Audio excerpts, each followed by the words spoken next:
12 तारीख को या 13 तारीख को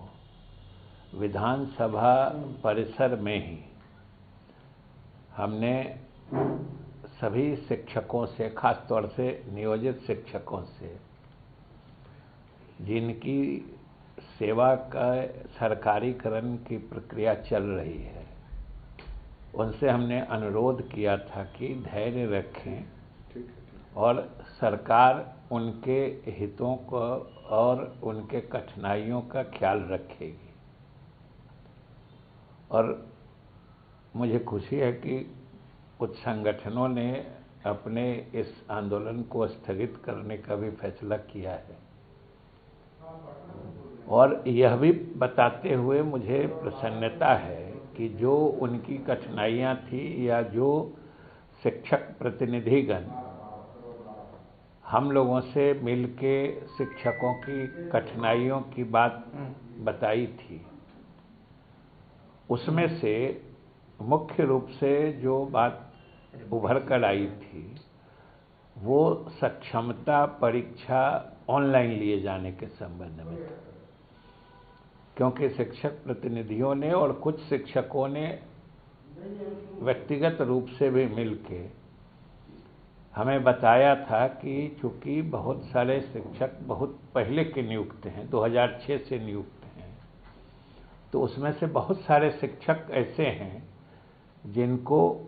ऑनलाइन टेस्ट देने में या जिसको कहिए कंप्यूटर बेस्ड एग्ज़ाम देने में उनको दिक्कत थी, और उनकी मांग थी कि ये परीक्षा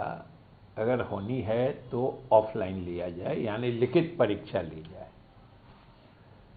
तो इसी क्रम में हम लोगों ने, विभाग ने मुख्यमंत्री जी की इजाज़त से और परामर्श से हम लोगों ने ये निर्णय लेने का फैसला किया है, और हम लोग ये निर्णय ले रहे हैं कि जो शिक्षक ऑनलाइन यानी कंप्यूटर बेस्ड एग्ज़ाम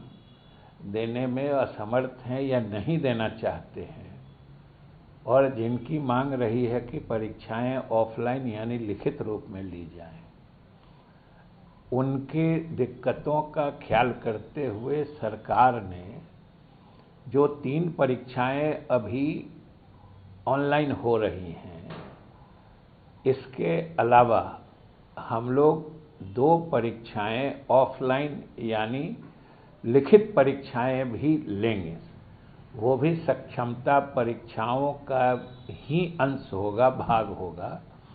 और इस तरीके से कुल लगभग 5 परीक्षाएं उनके लिए होंगी। 3 ऑनलाइन होंगी, 2 ऑफलाइन होंगी। जिन शिक्षकों की परेशानी थी कि इसको ऑफलाइन किया जाए, हम लोग लिखित परीक्षा पास करके आए हैं और इसलिए हम लोग लिखित ही दे सकते हैं, और हमारे बहुत सारे प्रतिनिधियों ने यह भी कहा था कि सबसे बड़ी समस्या यही थी शिक्षकों के साथ। तो हम ये बताना चाहते हैं और कि मुख्यमंत्री जी की इजाज़त से और उनकी सहमति से अब 2 अतिरिक्त परीक्षाएं जो ऑफलाइन होंगी, लिखित परीक्षा, दोनों की मान्यता तो बराबर है और मकसद तो एक ही है कि जो नियोजित शिक्षक हैं उनकी सेवा सरकारी हो जाएगी। और मुख्यमंत्री जी ने भी घोषणा की को भी एक एग्ज़ाम लेके इन लोगों को सरकारी बना दिया जाएगा, और परीक्षा की तिथि भी घोषित हुई। तब शिक्षकों के तरफ से ये एक तरह से कठिनाई बताई गई थी कि ऑनलाइन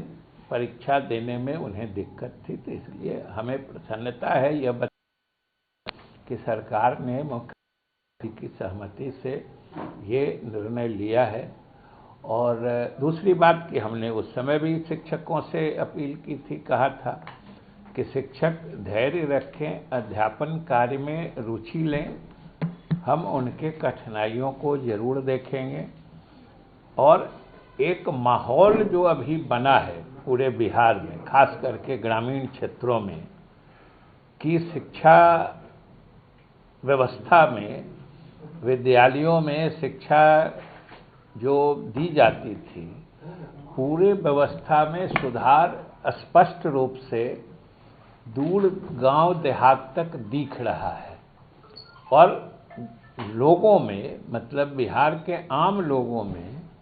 ये जो शिक्षा व्यवस्था में, विद्यालयों के संचालन में, विद्यालय में शिक्षकों से लेकर छात्रों की उपस्थिति में, सुदूर